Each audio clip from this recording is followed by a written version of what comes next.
What master do I serve? What am I supposed to say, Jesus? Well, as a matter of fact,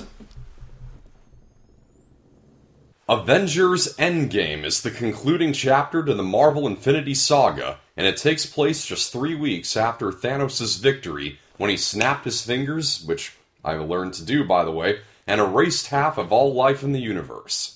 The surviving Avengers, along with Captain Marvel, formulate a last-ditch plan to confront Thanos again and undo the devastation he brought. And that's literally all I can say without spoiling anything. I am committed to not spoiling the endgame for anybody.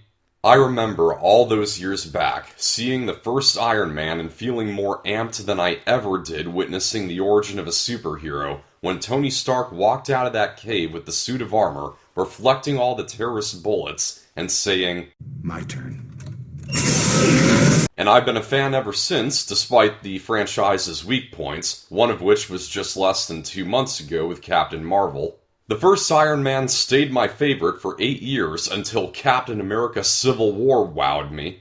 Avengers Endgame is easily one of the most anticipated movies of all time, and it had everything to live up to, especially with it being the end of an era for the Marvel Cinematic Universe. And holy mackerel, I am amazed. This movie was incredible! It has dethroned Captain America Civil War as the single greatest Marvel movie of them all. It's unbelievable. I am convinced that Marvel will never be able to outdo themselves again.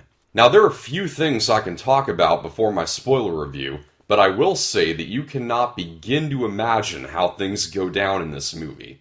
It is jam-packed with twists and turns, some of which are dishearteningly shocking, like the ending of Infinity War, and others are jubilantly surprising. And the movie just flies by without one moment wasted. It makes perfect use of all 182 minutes that it runs for.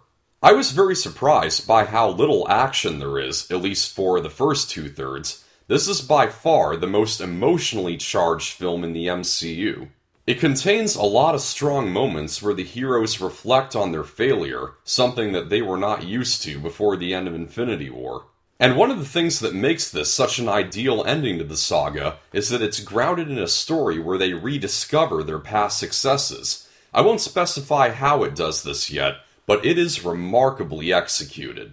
With the remorse that the characters endure, the actors have more to work with than ever before in this franchise, and they continue to do great work. Tony Stark's regret, his sadness, his anger towards Steve Rogers for not being there to fight with him, Robert Downey Jr. conveys it all. I'd argue that this is the best performance of his career. Another actor in particular who I think deserves honors is Paul Rudd, mostly for his acting when Ant-Man escapes from the quantum realm. They put that in the trailers, so I presume it's not a spoiler. His very confused fear as he finds out what happened after the snap is very impressive for a guy who's most well known as a comedic actor. The first 2/3 are most appropriately described as a heist movie, but don't worry, it builds to a final act loaded with action. This last battle scene kicked my butt. It is indisputably the most amazing superhero showdown ever. I've seen this movie twice now, and on my first viewing, all the problems I had with it were really small. Upon my second viewing, however, I noticed a plot hole towards the middle of the movie that kinda threw me off. I'll get into the details of it in my spoiler review, but it's a pretty decent-sized flaw in the narrative that could have been easily fixed in a way that wouldn't have affected the outcome of the movie. I find it odd that neither of the writers caught it. But it's only one big problem. I don't want it to deter anyone who hasn't seen the movie yet from being excited. I was blown away by this movie. It is perfectly paced, wildly unpredictable, and monumentally epic.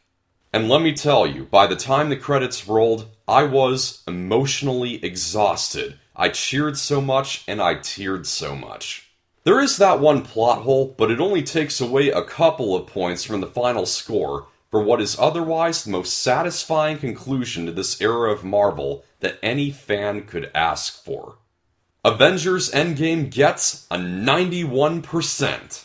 That's a wrap, thank you for watching, I hope you found this review helpful, and be sure to stick around for my spoiler talk video on the movie. Like if you liked, subscribe for more. This is Pop Culture, I'm Alex Pop.